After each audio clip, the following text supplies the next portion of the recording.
मैं डॉक्टर भास्कर शुक्ला हूँ, senior consultant neurologist.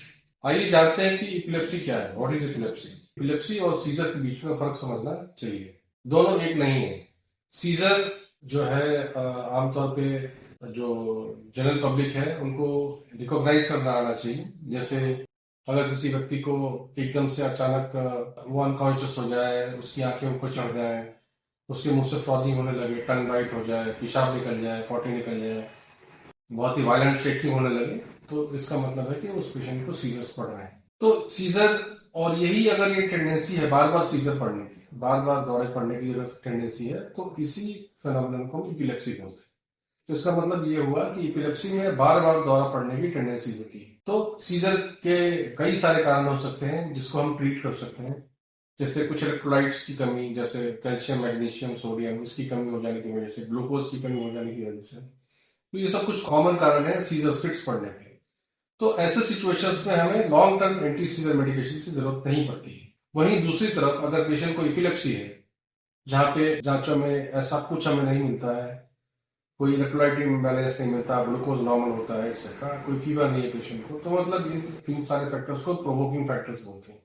यदि कोई प्रोवोकिंग फैक्टर नहीं है, अर्थात ये अनप्रोवोक्ड सीजर्स है और ये बार बार हो रहा है, और साथ में अगर हमने कुछ टेस्ट किए, जैसे एमआरआई किया, हमने ईईजी किया, जो नॉर्मली एपिलेप्सी के इवैल्यूएशन में की जाने वाली जांचें हैं, इसमें अगर कोई एब्नॉर्मलिटी हमें मिलती है, जैसे मान लिया एमआरआई में हमें कोई एक स्कार दिखता है ब्रेन के अंदर, या ईईजी में हमें कोई इलेक्ट्रिकल डिस्चार्जेस दिखते हैं, तो इसका मतलब और भी इस बात की पुष्टि हो जाती है कि इस पेशेंट को बार बार दौरा पड़ने की टेंडेंसी है, चाहे उसको लाइफ का फर्स्ट टाइम में सीजर क्यों ना आया हो।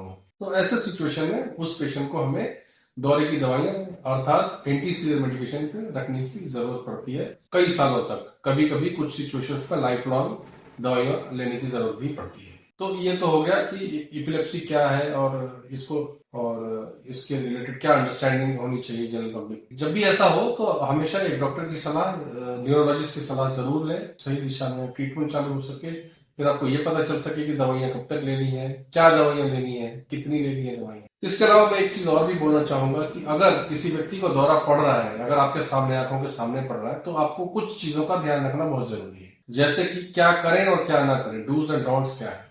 तो डूज में ये है, जो करने की चीजें हैं, पेशेंट को एक करवट में करके लिटा दे, बाई तरफ दाई तरफ, मैं बोलूंगा बाई तरफ करके लिटा दे, और पेशेंट के आसपास जो है भीड़ इकट्ठा ना करें, उसको खुली हवा आने दें वहां पे। और डॉट्स में कुछ चीजें जो एब्सोल्युटली नहीं करने की है वो ये है कि पेशेंट के मुंह में कुछ नहीं डालना है, उंगली, पानी, फूड, ये सब बिल्कुल भी डालने की कोशिश ना करें, क्योंकि इससे फायदे की जगह पे नुकसान ही होता है।